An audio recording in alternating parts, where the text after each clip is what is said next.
Dragon's Dogma is a game very close to my heart, and with a Netflix adaptation coming on September 17th, I'm incredibly excited to see the masterwork it could become. It can't go wrong. The series was not only my first successful Let's Play on my channel that allowed me to tackle it from a unique angle others weren't, but I also got paid by Machinima Realm, not once, but twice, for a commissioned series I did called Arisen Diaries. Why am I performing autofellatio right now? Well, I wanted to give some context for why this upcoming adaptation means so much to me, but also to share that my experience has inspired a lot of ways in which I think they can make this series incredible, and even possibly improve the original game. So, long-winded intro out the way, here are 5 ways in which the Dragon's Dogma Netflix show could be incredible. First up, please don't solely make it a story set in the Dragon's Dogma universe, but make the most of the original medium. If the show makes references to the game itself, it will be enjoyable even if it has a weak story and weak characters. Have the protagonists swapping vocations to switch up their fighting style. Have them using specific skills from the show instead of just swinging swords and shooting arrows. Shoot a magical flare to light up a dark dungeon before casting immolation and hopping onto a cyclops, as pawns smack their shields to distract harpies. Or have a warrior launch a strider into the air with their greatsword to get onto a flying dragon. Just include situations which people who played the game have encountered many times. This may sound controversial, but I'd love to see it be like Sword Art Online, where they fight with specific sword skills instead of it just being free-flowing. One of the reasons I believe the first point of referencing the game is so important is because it enables my second point, which is to poke fun at the game it's based on. There are just so many opportunities here. Have the pawn repeat their lines over and over again at the behest of the protagonist. Have pawns repeat their lines over and over again at the behest of the protagonist. Have pawns repeat their lines over and over. The like button Arisen. It's weak to being clicked on. Have a character use too many skills and lean over to catch his breath as a fireball is hurtling towards him because he ran out of stamina. God, I can relate to that. Have the character repeatedly gift skulls to the blacksmith to try and get a discount. Both using satire to poke fun at the game and referencing the game in the anime, I think would just have a great dynamic which introduces so many opportunities.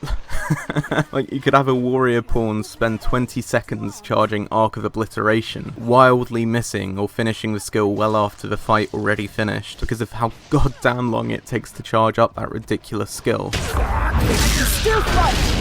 You might have noticed I'm trying to make a conscious effort not to say a load of things that the show shouldn't do, but rather focus on the things they could add or include. One exception to that though is my third suggestion, which is to not have the anime set in Grancis and instead explore some of the neighbouring lands. Unfortunately, one of the weaker elements of the game was the map and how unambitious it felt. Instead of having this sprawling, ambitious kingdom, there were only really 2 proper settlements. You had Cassidus and you had Gran Soren. But what there certainly wasn't a lack of was mentions to neighbouring continents and foreign lands. Fleshing these lands out a bit will make it feel more like a proper world, and develop the continent that the game is set in. Much like Dragon's Dogma Online did, actually. And just like Dragon's Dogma Online did, it could allow us to explore some amazing locales like deserts and rainforests. The characters could visit Gran Soren between adventures to stock up on supplies and accept quests, which would also allow them to meet some characters from the game, which coincidentally is my 4th point. Retroactively improve the game's weakest element. Please, I implore the makers of this show, have most of the cast of a Netflix show made up of original characters from the game. The NPCs in Dragon's Dogma were shallow enough, without introducing even more from scratch. You have a lot of blank slates here, characters with blurbs, but no contents. Tell us the stories of the people the Arisen meets throughout the game, like the weaponsmith and his obsession with idols, the dragon forged and how he ended up hiding in a cave, Madeline and how she ended up doing shady business with the conniving Julianne. Maybe they could even tell us why the Duke's wife Eleanor is such a bitch. Have a taste of the lash and stay in the dungeon. Fuck off! Or why his jester Feste is literally the worst. Tonight the fisher knight leaves the humble shores of home. What are you smoking? Alright,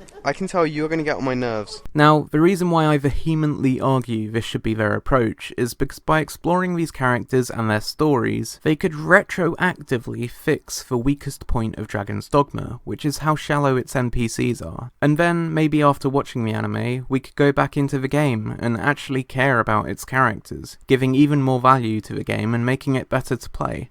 Hey, Did you know if you ring the bell down there in the corner, and there's any Dragon's Dogma 2 news that comes to light, then this will be the first place in which it is covered. I do have to clarify, for legal reasons, I can't actually promise that. In fact, I'm pretty sure I can promise the opposite, but hey, I'm a YouTuber, and if I didn't lie to my audience, then I wouldn't be doing it right. Finally, we have a crucial point about the medium this new story will be told as: an anime. I saw quite a few off-put reactions when people found out it was going to be an anime adaptation, and whilst I think a lot of these were knee-jerk reactions, I can understand why some people might be hesitant. However, this is only because anime gets a bad rap. When people hear the word and aren't prior fans of it, they think of magical girls, hypersexualization, bizarre adventures, and countless filler episodes. But it doesn't have to be that way, and personally, I don't think it will be. What do I have to give as evidence for this argument? One simple word: Berserk. For those who don't know, Berserk was a manga that got adapted into an anime in 1997, and it was an incredibly dark and gritty take on the art form. It was heavily inspired by the West and actively avoided many of the tropes people commonly associate with anime. The wonderful irony in this is that the makers of Dragon's Dogma were heavily inspired by Berserk, even going so far as to add presets in the character creator that resemble the characters from the anime. And one edition of the game had the weapons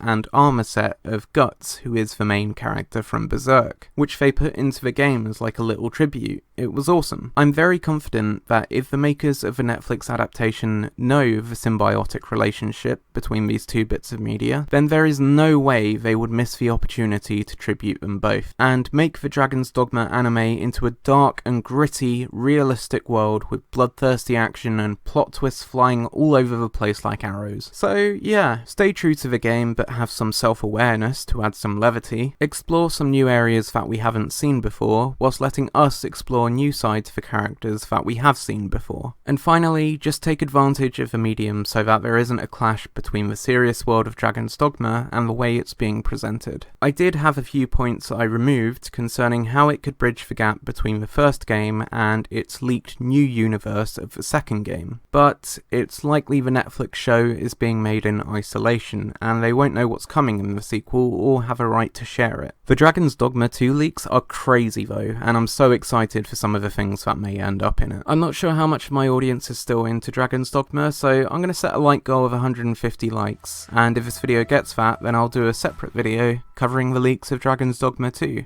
And trust me, it's going to be worth it. Also, please do bear in mind, this video was recorded long before anything other than the date of the anime had been announced. Chances are, by the time you're watching this, they'll have revealed the synopsis or a trailer, and we'll actually have a better idea of what the anime is actually going to be about, and the general direction they're taking it in. This video is strictly a wish list of sorts, whilst everything is still unknown. They might even exceed my expectations, who knows. If you're interested in more Dragon's Dogma content, then I'll have a playlist with all my coverage on the game scattered around this video. Up there, to the side, down there, maybe up here, who knows. I'm really passionate about the game, and I hope that comes across in my content. Have a great day, I love you guys, this is me, Evans with a Z111 out.